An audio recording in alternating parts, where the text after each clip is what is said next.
ce qu'on peut dire déjà aujourd'hui, c'est qu'il est évident pour moi que les dits ne vont pas être des personnages isolés contre cette entité qui est quand même au-dessus de tout, qui est Im. À un moment donné, il faut qu'il y ait une alliance. Aujourd'hui, de toute façon, sur les 3 axes opposés au gouvernement, enfin, opposés, il y en a un qui n'est pas vraiment opposé, c'est la marine, dont Garp. Mais aujourd'hui, on sait que dans les 3 grosses forces du monde, les pirates, les révolutionnaires et la marine, on a des dits qui sont à leur tête, et surtout les Monkey D. Bon, après, coïncidence de fou, voilà, shonen, on va pas interroger le pourquoi du comment, mais ce qui est intéressant, c'est que là, on a 3 pôles comme ça, où tu as une famille qui porte des dits, et les 3, pour l'instant, Luffy, il n'est pas trop concerné, mais de ce qu'on sait, Garp, Dragon, eux, ils ont pleinement conscience que le gouvernement, les gens, ils s'en rendent pas compte, mais en réalité, ils sont dangereux. Et Garp, il est impuissant face à cette entité. Monkey D. Dragon, lui, il essaie de faire son possible, mais il n'y arrive pas. Donc, de toute façon, à un moment donné, il faut qu'il y ait un rassemblement dédié. Mais moi, je voyais au-delà de ça. Moi, je me disais que là, on a encore des dits peut-être qu'on n'a pas vu, des personnages bien cachés, etc., qui sont là depuis... tu vois, il y a une descendance, bien un truc comme ça, et il y a quelque chose qui va les connecter à un moment donné, quand le One Piece sera trouvé, et qui va réveiller tous ces dits, et là, on va refaire la bataille de l'ancien royaume contre le gouvernement, mais nouvelle génération. Les gars, moi surtout, je pense, j'ai la conviction que Oda, en fait, son histoire a double sens. Et pour l'instant, là, il est en train de raconter une version que, quand il aura remis tous les puzzles, ça voudra complètement dire autre chose, en fait. Et on ne leur voudra pas parce que j'ai confiance en lui, je sais qu'il va tellement bien faire le truc que tout ce qu'on connaît jusque-là, on va jeter à la poubelle. Il va dire que oui, c'était des hypothèses, et la vraie histoire, elle est là, point barre. C'est comme ça que ça va se passer. Ça n'a rien à voir avec ce que tu dis, hein, mais c'est juste, je voulais juste le caler comme ça. C'est comme ça que ça va se passer parce que il y a vraiment son histoire, il y a vraiment trop de mystères, il y a vraiment trop de trucs qui nous mènent à l'erreur tout le temps. Il va juste faire le coup. Il fait pour compléter ce que tu dis. Je pense qu'en fait, Imu, elle raconte l'histoire. Elle raconte l'histoire de son point de vue. Tu vois, ouais, voilà. Elle raconte l'histoire de son point de vue, mais pas tel quel. Exactement. Et les poneglyphes. Et Joe Boy et compagnie, les gens de l'époque ont suivi Joe Boy, Lily, machin bidule, tout ce que j'ai dit tout à l'heure là, tous ces gens-là. Je disais tout à l'heure à Tilwill, l'ancêtre des hommes poissons, c'est de l'époque de Joe Boy, l'ancêtre des géants à cette époque, le peuple de Oz à cette époque. Il y a trop de trucs. Oda, il a fait trop de trucs. Je vais faire une théorie là-dessus. Faut vraiment trop. 300 heures pour faire une théorie. C'est vraiment pas possible que ce mec-là crée son histoire depuis 25 ans et il arrive à brouiller tout comme ça sans que lui-même dise dans son chapitre qu'il se passe ça. Personne trouve. Genre, c'est vraiment n'importe quoi. Et c'est vraiment trop. Genre, je pense qu'il y a vraiment une histoire où il veut pas raconter pour l'instant parce qu'il sait qu'il y a trop de théoriciens, ils vont le découvrir quoi qu'il arrive. Moi, c'est trop, mais trop le trop plein, tu vois. Moi, j'ai peur qu'il nous fasse le coup de. Il en fait tellement. Déjà, c'est sûr, il y a 1 million de mystères qui vont être. Oui, non, mais pour l'instant, c'est que du remplissage, c'est sûr. Que du remplissage. Et en plus de ça, pour moi, il se complique la vie parce que quand il va devoir nous raconter tout ça, mais ça, j'ai peur, mais je le sens, hein, ça va être fou. Ah non, fais confiance à Oda, Fais confiance à Oda, mais c'est qu'un humain, arrêtez de croire, hein, c'est pas Jésus, non, mais les gars. Regardez le nombre de mangaka où c'était hyper hypant et qui ont fait une fin soit bof ou une fin nulle. C'est extrêmement rare une fin qui. Eh ben, ces mangaka là sont pas Oda, frérot. C'est mangaka, il a tenu la chandelle depuis 25 ans. Je suis désolé, mais Oda, il est bon, hein, c'est un bon mangaka. Mais il y a aussi une part de chance et une part du bon moment. Il nous aurait fait One Piece à notre époque, je te parie que ça aurait gigabidé. Faut arrêter. Non, je crois pas. De toute façon, il n'y a pas de bonne époque. Il n'y a pas de bonne époque, mec. Il n'y a que des bons mangaka. Il n'y a pas de bonne époque. Non. Pour moi, le mec, il vient 10 ans après ou vient 10 ans avant. C'est un bon mangaka. C'est un bon mangaka. Non, pour moi, ça joue l'époque. Parce que, en fonction du contexte de l'époque, que ça soit géopolitique ou social, un truc peut plaire comme il peut être haï. Regarde, ça a aucun rapport, mais je te prends, comment dire, ah merde, Demon Slayer. Bah, sans son animé, le truc serait resté dans l'oubli à tout jamais. C'est que grâce à son animé que le truc a buzzé. Non, faut pas réduire le talent plus à son animé. C'est une très belle histoire. C'est une très belle histoire. Oh, c'est revu, c'est sympa, mais c'est vu et revu. Mais ce que je veux dire, c'est tu l'aurais jamais vu et tu aurais dit waouh, c'est trop bien. Genre, tu vois, il n'y a pas d'époque, il n'y a que des bons mangaka, frère. Si. Non, pour moi, il y a de l'époque, parce que quand tu regardes. Et avec des donc c'est même pas un débat. Il y a eu plein de trucs qui ont fait. Genre, c'était la fin, 2 ans après la fin de Dragon Ball, tout le monde voulait manger le gâteau. Dans tous les cas, ça fait 25 ans, il est là, il a traversé les époques. Et il pourra le faire brillamment, mec. Mais j'ai pas dit que c'est que de la luck, sinon le mec aurait déjà coulé. Mais il y a quand même une part de luck, c'est pas juste le talent, tu vois. Et aussi, les gars, Foul, tu voulais dire quoi, ta phrase? C'est quoi la suite de ta phrase? Il est parti prendre un verre d'eau. On va dire ça comme ça. Ah, ok. Ouais. Non, mais après, là, on est toujours sur le sujet d'Eddie. On sur la finance. Okay. Et après, pour moi, j'aurais bien une alliance Dragon Luffy parce que. On n'est pas encore sur ce sujet. Ah, ok. Je suis pas au courant. On est sur le dernier sujet, sur le deuxième sujet, les gars. Dernier. Ok, bouton pour moi. Ouais. Vas-y, alors. Ouais, j'irais déjà, Dragon et Luffy vont se rencontrer tout ça, donc c'est obligé qu'ils se rencontrent. Donc on va avoir une alliance Luffy-Dragon-Garp. Si Garp ne soit pas inerte au sol par le grand Barbe Noire, alors c'est à voir. Après, on aurait potentiellement une alliance avec Barbe Noire. Parce qu'on sait que Luffy, depuis le début du manga, il a fait beaucoup d'alliances avec ses ennemis. On a eu Crocodile, Flop Gucci, voilà, comme antagonistes. Je verrais bien Barbe Noire et Luffy s'allier. Si au cas où on a vraiment une guerre comme de l'ancien royaume, donc on aurait pensé tous les 10 contre Infama. Donc, les gars, juste, c'est beau, Barbe Noire et le fils allié, mais ça n'arrivera jamais pour une seule et bonne raison, Ace.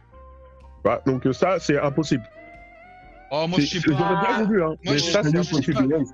En vrai, moi, au début, j'étais comme toi, j'y croyais pas. J'étais en mode, le mec a indirectement tué son frère. Mais quand tu sais, ok, c'était pas les circonstances. Non, mais il a pas directement, il a vraiment tué. Il a vraiment tué, frérot.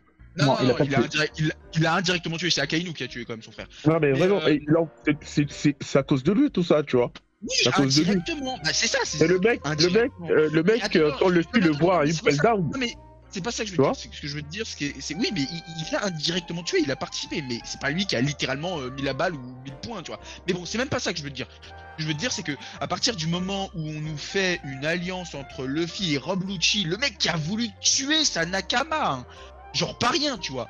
Ok, il y a les circonstances et tout, mais il a quand même eu sur le point de la tuer. Alors pour moi, il y a moyen. Maintenant, il y a moyen. Sauf que le fait Rebluti, ça fait vraiment pas partie de l'histoire. Alors que Barbe Noire et trucs, c'est vraiment ancré dans l'histoire. C'est comme ça que l'histoire se passe. C'est la trame principale en fait. Tu vois, il peut pas arriver avec un gag. Non mais Oda ne peut. Mais il peut le faire. Non mais Oda, il peut pas venir avec un gag et nous faire une alliance gag entre Luffy et Barbe Blanche, comme Rodu et trucs. Tu vois, les gars, j'ai une question. Une question pour vous. Je suis pas pour, mais je vois bien. Là, on parle de la future alliance d'Eddie. Là, je suis en train de discuter à côté, je suis désolé, mais avec Till Will, vite fait. Nous, on est en train de se dire, mais quelle était l'alliance des anciens dits? Till Will, il m'a fait une remarque, il m'a dit, quand tout à l'heure, je l'ai dit, ouais, l'équipage de Joe Boy, il m'a dit, ça fait même référence à la lettre de Lily, est-ce que dit du coup Cobra quand il dit lever le drapeau, tu vois, de l'aube là, tu vois. Moi, là je pense là comme ça, c'est le premier équipage pirate. Mais ça, les gars, je te coupe, hein. Vous vous rappelez que j'avais fait une théorie là-dessus. qui s'appelle La dernière symphonie d'Eddie. Enfin, je sais pas s'il y en a qui ont vu cette théorie ou si vous l'avez complètement oublié, mais elle date vraiment. Non. En fait, dans cette théorie, justement, j'ai développé l'idée que si on prend les origines de Binks no Sake et qu'on regarde en fait tout ce qui se raconte, et on a vraiment l'impression en fait que il y a on a vraiment l'impression en fait que c'est des marins, tu vois, qui essaient en fait de se motiver à quelque chose en fait. Et moi en fait l'idée à cette époque-là que je disais, je me souviens plus exactement ce que je disais, mais j'ai les grandes lignes. Je me disais qu'en fait les premiers pirates qu'il y a eu de l'histoire, c'était les survivants de l'ancien royaume. En gros, c'était des dits. Les premiers pirates de l'humanité, c'était des dits. En fait, c'était à la suite de la chute de l'ancien royaume, une fois que le gouvernement a été créé, il y a eu une chasse aux dits, en fait. Le gouvernement pourchassait les dits et les exécutait. Et pour ne pas rester sur place, les survivants des dits, ils ont pris la mer. Et en prenant la mer, en fait, pour se motiver, comme les esclaves à l'époque qui chantaient, il me semble, le gospel, c'est ça, un gospel, je vois. Non, c'était pas du gospel, mais ils chantaient. Mais c'était pas du gospel, mais ils chantaient. Je crois qu'il y a un lien avec le gospel, mais j'oublie. Du coup, oui, voilà, ils chantaient en gros pour se motiver, etc. Et c'est comme ça en fait qu'est né Binks no Sake. Et Binks no Sake en fait renferme un message, une clé pour comprendre en fait la véritable ambition des survivants de l'ancien royaume. Et en fait c'est comme ça que la piraterie est née. En fait c'est des hors-la-loi, des dits qui étaient hors-la-loi pourchassés par le gouvernement, et au fur et à mesure des siècles, en fait les gens ils les ont copiés, etc. Et cette idée de One Piece n'a pas été inventée par Goldie Roger, mais plutôt a été repris par les premiers, par lui. Exactement, par les premiers pirates, en gros ils disaient qu'ils avaient laissé leur trésor quelque part, et Goldie Roger en fait lui il a juste récupéré l'idée et il l'a popularisé en gros pour inciter les dits à prendre la mer en fait, pour essayer de découvrir la véritable histoire. C'était ça en fait le plan vraiment initial caché au fond de tout ça. Et voilà, juste pour dire que pour moi la théorie que j'avais développée c'était ça, c'était de dire que les premiers pirates de l'humanité c'était des dits, et c'est eux en fait les véritables fondateurs. Je pense que pour compléter c'est des hors-la-loi quoi, c'est devenu des titans un peu. Joe Boy il a dit à tout le monde, il a dit aux gens qui étaient dans son équipage, d'où les hommes poissons, d'où la lettre d'excuse, tu vois, de désolé, j'ai pas pu vous sauver quoi, en gros, vous remonter à la surface. En gros, son plan c'était de réussir à retourner le GM de l'époque, tu vois, mais il n'a pas réussi, tout simplement. Il n'a pas réussi. Mais les gars, par rapport à la lettre. Benny, coupe pas trop. Vas-y. Dans 10 secondes, Benny, t'inquiète. Et pour être sûr que personne n'oublie que ceux qui vont diriger le monde, c'est pas les bons, c'est les mauvais, et qu'ils ont fait le mal et qu'ils ont dispersé tout le monde. D'où la chanson, d'où les poneglyphes, tu vois, d'où c'est l'histoire en fait. D'où le fait de raconter la vraie histoire et qu'elle perdure dans le temps. Et voilà, et je pense qu'il y a plusieurs races comme ça dans l'équipage de Joe Boy. En fait, il doit avoir toutes les races. Ouais, mais il y a plein de problèmes. J'ai hâte de voir. Il va les régler les problèmes. J'ai hâte de voir. Mais vas-y, c'est pour l'humain, c'est God. Les gars. Attends, je comprends. Attends, 2 secondes, je termine. J'ai hâte de voir le flashback sur l'équipage de Joe Boy. Et pour répondre vite fait à ta question, après je laisse Benny parler, ouais, personne ne dit que Oda il a fait une perfection. Je sais pas pourquoi tu fais un tilt là-dessus. Oui, il y a des imperfections dans son œuvre, on s'en bat les reins, il y en a partout des imperfections. Je sais pas pourquoi tu veux absolument, on dirait t'as peur. T'as peur qu'il rate et que à la fin ça devient Samouraï Pizza Cat, tu vois, c'était la référence. Ça devient les chevaliers de l'Éternel, ça devient un truc claqué au sol des années 90. C'est trop bien. Mais c'est pas possible. Tu vois, avec tout, si t'as vu 25 ans à faire tout ça, tu crois vraiment que le mec il va foirer les derniers tomes? Mais Bah, regarde Ah, mais c'est trop ça. Regarde C'est trop Naruto. ça. Parce que. Regarde Naruto. Non, Parlez pas tous ça en même temps. Oh, parlez pas de ça en même temps. Écoutez les gars, en fait, c'est ça le problème des fans aujourd'hui. Les fans, ils sont plus ils veulent plus regarder, mais ils attendent pour réagir, en fait. Les gars, Parce faisons qu'ils pas ont de des attentes. digression, s'il vous plaît. mec, Revenons moi je dans regarde le les sujet. chapitres, les 10 derniers, je regarde les 10 Non, derniers mais c'est- chapitres, et les 10 derniers chapitres, ils sont bien. Le Mais premier, mec, il dit, c'est comme le dernier, c'est comme la live action de One Piece. Les gens, ils attendent pas ça pour regarder, pour kiffer. Ils attendent ça pour réagir. Parce qu'ils ont des attentes. Les Dans gars, leur pas, tête, pas ils de attendent pour digression, on réagir, n'a en pas fait. beaucoup de C'est temps, n'importe il faut qu'on conclue. Donc, vas-y Lando, explique-nous où sont tes... Alors moi, j'ai plusieurs problèmes. C'est, tu vois l'équipage de Roger en se fait découvrir, qui a l'air d'être le One Piece, et il se marre. Donc déjà, la tension pour le truc de fin redescend vachement. Deux, le problème avec Im, le Gorosei et le gouvernement mondial, c'est que t'as peut-être le gouvernement mondial et Tenryubito qui en fait ils demandent juste du pognon. Sinon ils mènent leur vie, ils prennent quelques esclaves, mais sinon ils vivent leur vie, quoi. Comme des gros richards, en gros. Mais sinon, t'as plein de royaumes, même qui font partie du gouvernement mondial, qui vivent leur vie, c'est-à-dire ils ont leurs propres dirigeants, avec leurs propres règles et tout, et même ils se réunissent, je crois, tous les 4 ou 10 ans, je sais plus, pour faire une rêverie, se concerter et tout. Et ça pose de problème à personne, c'est-à-dire qu'il y ait de l'indépendance des royaumes, ça pose pas de soucis.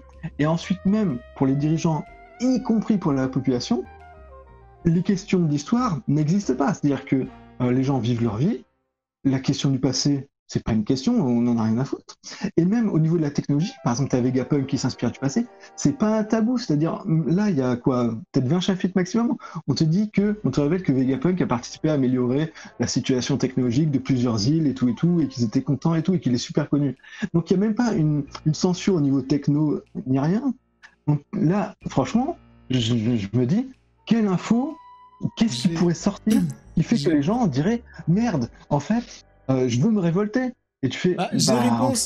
J'ai réponse malheureusement ou heureusement à toutes tes questions. Mais après, c'est des questions quand même qui sont légitimes. Parce que même moi, à un moment donné, quand tu regardes juste comme ça, tu te dis, mais c'est vrai que c'est bizarre. On ne voit pas spécialement où est le danger. Pourquoi maintenant on devrait donner une importance à l'histoire alors que la majeure partie des gens ils s'en battent les couilles. En fait justement c'est là où ça devient intéressant, c'est que déjà il y a une partie de l'histoire qui a totalement disparu. Il y a 100 ans il s'est passé un truc à ce moment-là dont tout le monde ne sait rien en fait. Il y a un mystère de 100 ans, une bonne partie, un siècle d'histoire effacée. Voilà, donc ça c'est le premier truc. Mais le gouvernement, ce qui est quand même intéressant avec le gouvernement, et ça a été dit depuis le début, et il faut revenir au flashback de Robin pour le comprendre, c'est que justement, le gouvernement a tout fait pour laisser les peuples dans l'ignorance totale de l'histoire du monde, justement. Et même cette histoire, de oui, mais ça ne dérange pas le gouvernement qu'il y ait des territoires qui sont libres, etc. Ça, par contre, c'est pas vrai. Et ça, c'est pas vrai. Pourquoi ? Parce que le gouvernement contrôle la quasi-totalité des territoires du monde. Et il faut payer un impôt qui s'appelle l'impôt céleste. Il faut payer cet impôt pour bénéficier de la protection du gouvernement. Et quand, justement, tu ne payes pas cet impôt, le gouvernement fait une insurrection dans ces territoires-là pour déstabiliser le pays. Et l'exemple, je pense qu'on a eu, c'était avec le territoire de Kaido. Ils ont dû vendre Kaido pour que la marine et le gouvernement les laissent tranquilles. Parce qu'à un moment donné, ils ne voulaient plus ou ils ne pouvaient plus payer l'impôt céleste. Et là, ils allaient avoir des problèmes. Ça, on l'apprend dans le flashback de Kaido, tu vois. Et en fait, il y a plein de petits détails, des moments comme ça. Bon, c'est vrai, hein, on parle trop de puissance, on lit pas ces détails-là, mais Oda, il a quand même super bien développé cette partie-là, ce qui permet en fait de comprendre à peu près la raison qui pourrait pousser les peuples à se révolter contre le gouvernement. Rien que cette histoire d'impôt céleste qui fait que tu ne peux pas être protégé sans payer cet impôt, et c'est une obligation, et aller à l'encontre de ça, c'est-à-dire que tu deviens un pays ennemi, littéralement, tu vois, ennemi. C'est-à-dire qu'on peut t'envoyer des assassins, des CP, etc., déstabiliser le pays, te tuer, faire un pays comme le dit Aramaki, t'es plus considéré comme un humain, t'es plus un état où tu es considéré comme une personne qui a des droits. Exactement, il y a... On va juste te péter la gueule et te réduire en esclavage. Exactement, donc je termine juste là-dessus. Donc tu vois très bien que ces pays-là, justement, ils peuvent être attaqués, on peut en faire on peut faire de ses habitants des esclaves, etc. etc. Oui, les peuples, de manière générale, ont une raison de se révolter contre le gouvernement. Le gouvernement, en réalité, ce qui se passe, c'est que c'est le véritable méchant de l'histoire. Pourquoi ? Parce qu'il contrôle le monde entier et il n'y a pas de liberté. Et d'ailleurs, c'est là où ça fait écho avec la volonté de Roger et de Luffy de devenir les hommes les plus libres du monde. Parce que nous, on voit le monde à travers les yeux de Luffy qui fait tout et n'importe quoi, et le gouvernement ne fait... Bon, c'est shonen, hein, comme encore une fois, ne fait pas spécialement grand-chose contre lui, tu vois. Mais si on prend du recul et on regarde en dehors des yeux de Luffy, le monde n'est pas libre du tout. Et c'est pour ça que Luffy, lui, a envie d'être libre. A envie, peut-être plus tard, de libérer le monde. Moi, ce que je vois, c'est qu'en 800 ans, les mecs, le seul journal qu'il y a, c'est 10 personnes qui sont gérées par un goéland. Et voilà. Genre, t'as même pas un organe de presse officiel qui est lié à la marine. Non. C'est la presse, c'est un journal d'un goéland avec 10 pigistes en mode privé. Non, mais après, T'as des fiches de Shanks. Shanks, il a des fiches. Souviens-toi. Ouais, c'est ça. En fait, les fiches du GM. En fait, le seul truc, c'est pour ça que moi, je remets pas trop en question cette partie-là du gouvernement. Pourquoi ? Parce que je sais que Oda, il a mis en place tellement d'éléments qui légitiment, en fait, justement, des révoltes. Et d'ailleurs, il y a eu des révoltes, justement. Mais il y a des éléments. Après, oui, c'est sûr que le gouvernement, il contrôle l'information. Oui, il contrôle l'information. Mais le plus gros journal du monde se retourne contre eux. Après, est-ce que c'est vraiment de leur faute si le Pélican, là, il décide de se détacher du gouvernement parce qu'il sent qu'il va y avoir un changement dans le monde, et lui, il veut être dans le bon camp. Il veut être sur la place de la personne qui va raconter l'histoire. Il veut être dans la presse libre. Moi, je pense que c'est plus un souci. Moi, je pense que c'est plus un souci, tu vois, vu que le gouvernement veut tout faire, veut tout centraliser. Pour certains petits trucs, ils délèguent, et en déléguant, ils ont plus la main mise dessus, tu vois. Alors, en déléguant le journal à un pélican, comme tu le dis, faut s'attendre à qu'il chie partout, tu vois. C'est un pigeon, le truc. Hein. Le pélican, il a un peu le rôle de celui qui était dans l'avant-dernier film de One Piece, là.